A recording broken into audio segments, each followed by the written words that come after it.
Welcome to Imagine Otherwise, the podcast about the people and projects bridging art, activism, and academia to build better worlds. Episodes offer in-depth interviews with creators who use culture for social justice and explore the nitty-gritty work of imagining otherwise. I'm your host, Cathy Hannabach.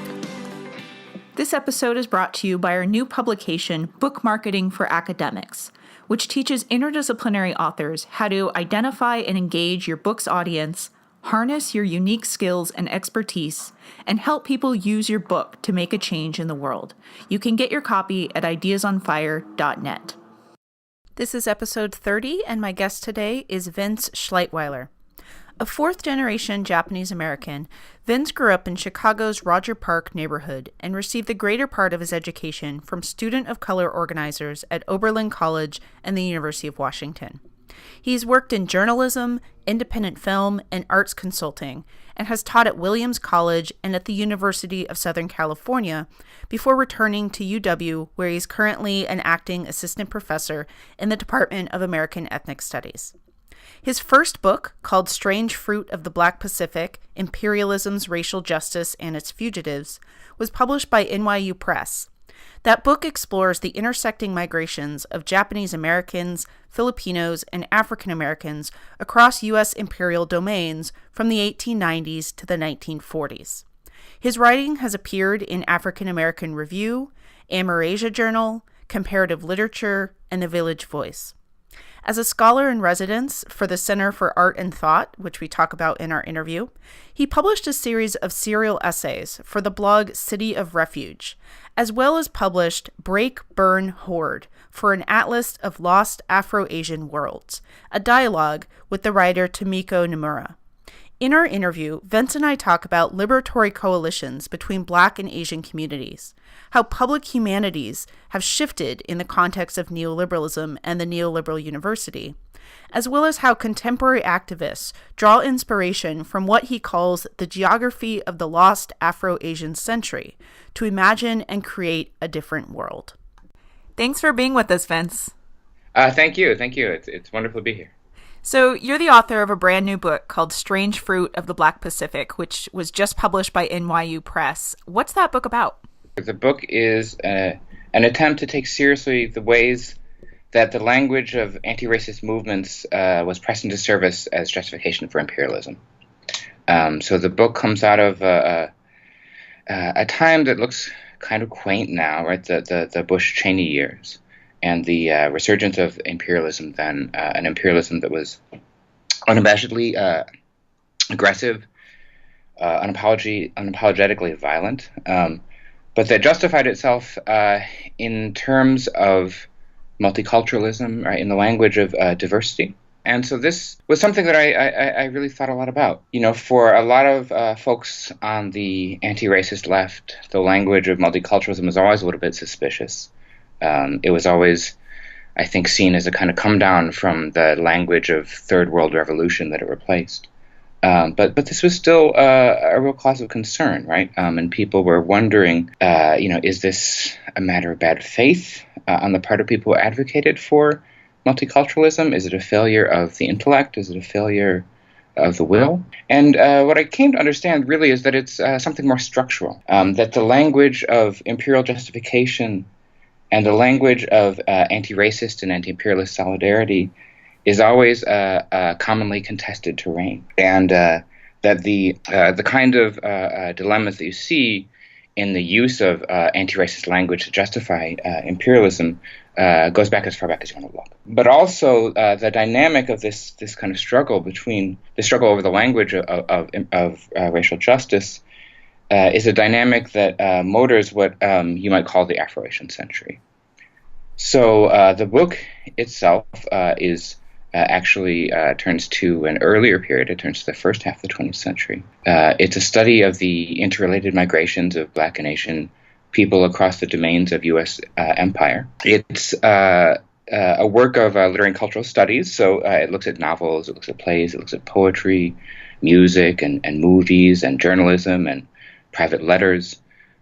So one way to put it is it's a history of the Afro-Asian imagination. And so it's premised on recognition that the signature event of the last 100 years or so is the social and political advancement of people of color around the world. So this is what you might call the Afro-Asian century. But for the book, instead of celebrating the accomplishments of Afro-Asian movements, I try instead to sort of dwell in the failures of those movements, in their fractures, in their misunderstandings, and their disjunctures. So to riff a little bit on Walter Benjamin, to tell the history of the victors is to tell the story of a long, unending procession of violence. And we find ourselves now on the other side of that century. The radical potential of Afro-Asian politics seems exhausted, even as U.S. imperialism is still kind of zombieing along into the sunset, right? So the book tries to ask what kinds of possibilities might be released by bearing the failures of the Afro-Asian imagination. Your book is one among a growing number, but still a kind of relatively small number of books that looks at Blackness and Asianness together, right? Yeah. And I'm curious how you came to that nexus, what kind of, what's fruitful about thinking those two identity formations and political histories together. Well, as you say, there's been a kind of some growth of interest in this area over the last, decade and a half. But it's also true, I think, that there's a kind of new salience of this. There's a kind of new excitement or interest around connections between Blackness and Asianness that has to do, I think, with the way that the moment that we're in now is one of a kind of radical transformation of the meaning of race around the world. And so something about this conjunction seems interesting to folks. The writer Paul Beatty, who just won the Booker Prize for a really, really fantastic book called The Sellout, he tells a story about how he got a question at a reading from someone said that they thought it was weird that an African-American writer would be influenced by Japanese literature. And the person says, I would think that you're opposites, right? And so Beatty says, what does it mean to think of people as culturally opposite? But the truth of the matter is that over the course of the last 150 years, the imagination of Western imperialism has often positioned Blackness and Asianness as opposites, even though the terms of that opposition can flip. So since the mid-'60s, it's common to think of Asians as somehow politically docile, somehow politically accommodationist, right, passive, as opposed to African Americans. Before World War II, Japanese people were stereotyped in the U.S. as the most aggressive and the most militant, the most likely to object to racial slights, as opposed to African Americans who were seen as opposite to them, right, as passive and as accommodating. So I think there's this kind of curious history of the way that Blacks and Asians have been placed against each other, and kind of fracturing that history gets to this other longer history of the potential that's been seen around the world for the a solidarity between Black and Asian people to be transformative. In your research, in the kind of process of writing this book, but also in your other work, you've demonstrated a really strong commitment to the public humanities, or to publicly engaged scholarship that taps into and contributes something actively to social justice movements, to community activism, to art, to journalism, to all these fields that clearly have a connection to academia, but don't often get to converse too much with it. So I would love to hear more about that commitment to publicly engaged scholarship, why you think that's important, and maybe why you think that's important for the social justice issues that you focus on more specifically. It's kind of a complicated question, right? Because some of the terms that we use to describe this work, like public humanities or publicly engaged scholarship, they present themselves as new when they're actually an attempt to kind of rebrand longer traditions of activist intellectual work, right, and other forms of intellectual life that have not found a sort of a satisfactory home in cultural institutions and academic institutions. And I think what makes it tricky is that language like public humanities is tied up very much with a set of strategies for securing resources, for figuring out how institutions that are not meant to do a certain kind of work can become hosts for it. And so it can be a little bit disorienting sometimes to talk about that, because those strategies are kind of necessary and important, but they seem to kind of be operating, you think of sort of like in the next room from these other kind of commitments to liberation, right? So if you think about traditions of ethnic studies, for example, they have always relied upon an engagement with communities outside of the academy. And in fact, not just as a sort of as a desire to make work relevant, but as a kind of necessary commitment to those communities as the things that make this work possible. So I guess, on the one hand, there's work that needs to be done to figure out how you can build homes within institutions or on the edges of institutions. On the other hand, there's this other kind of practice that's going on. And I think that if there's a new language for that other kind of practice these days, or a new thinking about that, what I think of is Fred Moten and Stefano Harney's term, the undergarments. Nice. It's always struck me as interesting, too, because the language of the public humanities often gets touted by administration, right, as this campus commitment, as a broad university-wide project, when those of us who come out of the interdisciplines kind of chuckle to a certain degree, right? I mean, it's useful and it's strategic, and we all need to figure out how to navigate the spaces that we don't get to choose the formations of. But I mean, fields like ethnic studies, as you point out, ethnic studies, women's studies, disability studies, these were designed to be academic arms of social and political movements. That was their job. That was their goal. So it seems like these are the fields that have been doing this for so long, and yet they're often not at the center of at least administrative conversations about what it means to do public work. And I think you put that really beautifully, and I think that to some extent that marginality is okay, right? Sort of, from the perspective of those interdisciplines, as you call them, right? The project was never to legitimize yourself in terms of the institution, right? It was actually to transform the institution. Indeed. And to see it as radically different than it is now. The possibilities of that transformation receded very quickly after those movements were kind of formed, and we're only now coming to a moment where there seems to be more possibility and not just a kind of strategy of retreat. But I think of one thing I think of in relation to this work is other kinds of cultural work that has to deal with this kind of marginality. So I think about the poet and theorist, I think you can also say Nathaniel Mackey, who talks about what other people call an experimental or innovative tradition in Black poetry, what he calls Black centrifugal writing. And he says this is something that is marginal and necessarily so, and not afraid to claim that marginality, right, to sort of see that marginality as something useful. So in terms of public humanities work, it is necessary. I don't think one should dismiss that kind of institutional work. I think it's really, really crucial. I think people do a remarkable job within it. And people who sort of step back and just kind of theorize it can be fairly ignorant in their recognition of how much deep intellectual work goes into sort of negotiating those spaces. But I think it's also important to recognize that it's the prize, if there's a prize for these kinds of movements, it's not a home within the university as it exists, right? It's something else. So maybe as an example of the kind of social justice or activist engaged work that you've done, you were what they called a virtual artist in residence, which I'd love to hear more about that title and that framework, because I think it's a new model and it's interesting. But you were a virtual artist in residence with the Center for Art and Thought, and you created a blog, a kind of interactive digital project about what you called the geography of the lost Afro-Asian century. I'd love to hear more about your work on that project and what it means to be a virtual artist in residency. Well, yeah.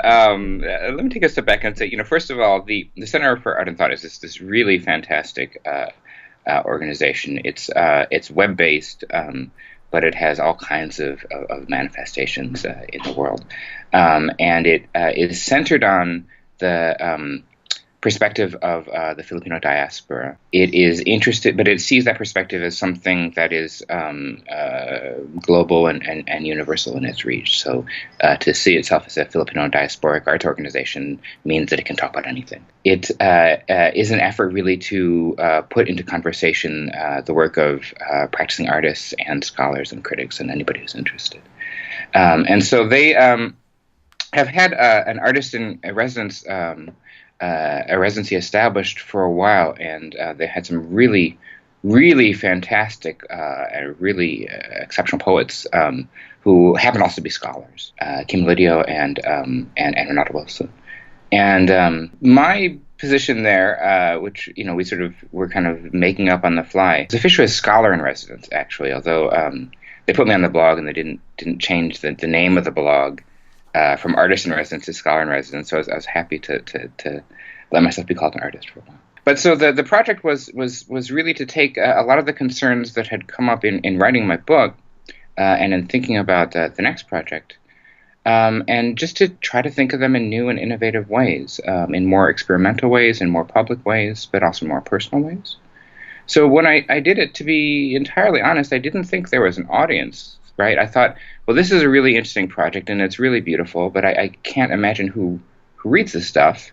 Whereas when I do scholarly work, even though the audience is very small, I know who it is. I actually probably know most of the people who will care the most about what I'm writing, at least when it comes out. So I started doing this work, and it turns out that that freedom allowed me to find a different audience, right? There were all kinds of people interested in this. I don't entirely know all those people or what their interest is.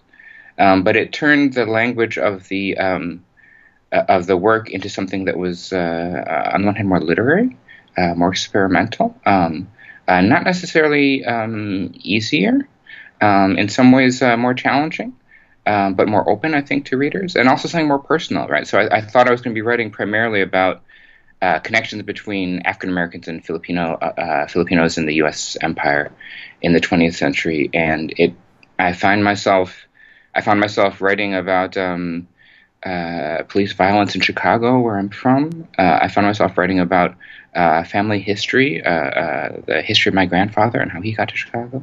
So, what was really kind of powerful about that project is that, when you're kind of open to sort of new forms and to new audiences, the work can go in ways that you can't expect, right? And I had really no idea what I was doing when I started, but it was, I think, the most satisfying thing I've done as a scholar.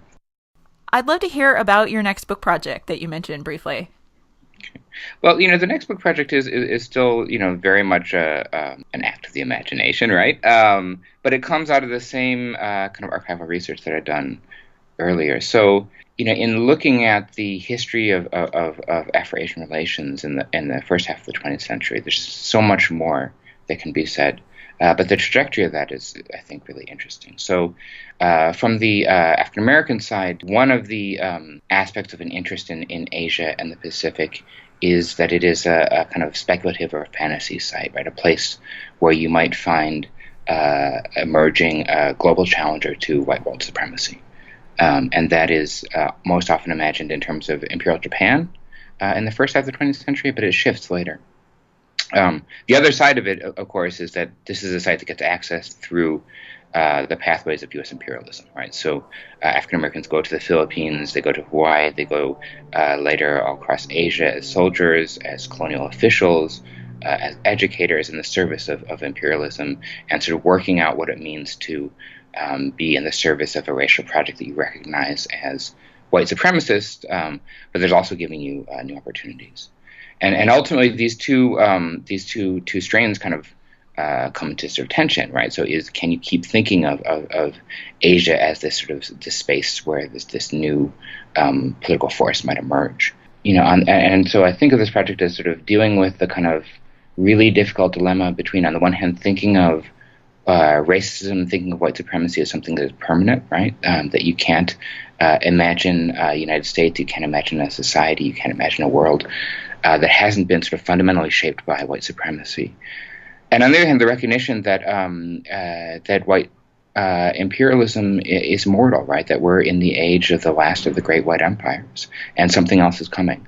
And if you look back in the history of this imagination, you see attempts to think about what could be beyond that.